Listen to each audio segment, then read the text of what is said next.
தனிமையை உணர்ந்தேன். நடிகர் விக்ரம் பிரபு உருக்கம். சினிமா வாரிசாக இருந்தாலும் இத்தனை வலியா? வைரலாகும் பேட்டி. விக்ரம் பிரபு தனது சினிமா பயணத்தில் சந்தித்த தனிமை மற்றும் வலிகள் குறித்து உருக்கமா பேசியிருக்காரு. வாரிசு நடிகராக இருந்தாலும் அவர் சந்தித்த சவால்கள் என்ன அப்படின்றத பத்தி இந்த பதிவுல பார்க்கலாம் வாங்க. தமிழ் சினிமால கும்கி படத்தின் மூலமா அறிமுகமாகி தனது கடின உழைப்பால தனக்குன்னு ஒரு இடத்தை பிடித்தவர் நடிகர் விக்ரம் பிரபு. அதன் பிறகு அவரது ஒவ்வொரு படங்களும் பெரிய அளவில் தாக்கத்தை ஏற்படுத்தாத நிலைமையில கடைசியா அவரோட நடிப்புல வெளியான சிறை என்ற படம் தனி அடையாளத்தை ஏற்படுத்தி கொடுத்துச்சு.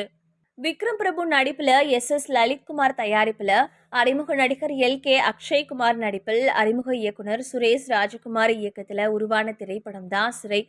உண்மை சம்பவத்தை அடிப்படையாக கொண்டு உருவான இந்த படம் 2025 டிசம்பர் 25ஆம் தேதி கிறிஸ்துமஸ் சிறப்பு வெளியீடாக உலகம் முழுவதும் திரையரங்குகளில் வெளியாகி ரசிகர்களிடையே சிறப்பான வரவேற்பை பெற்றது.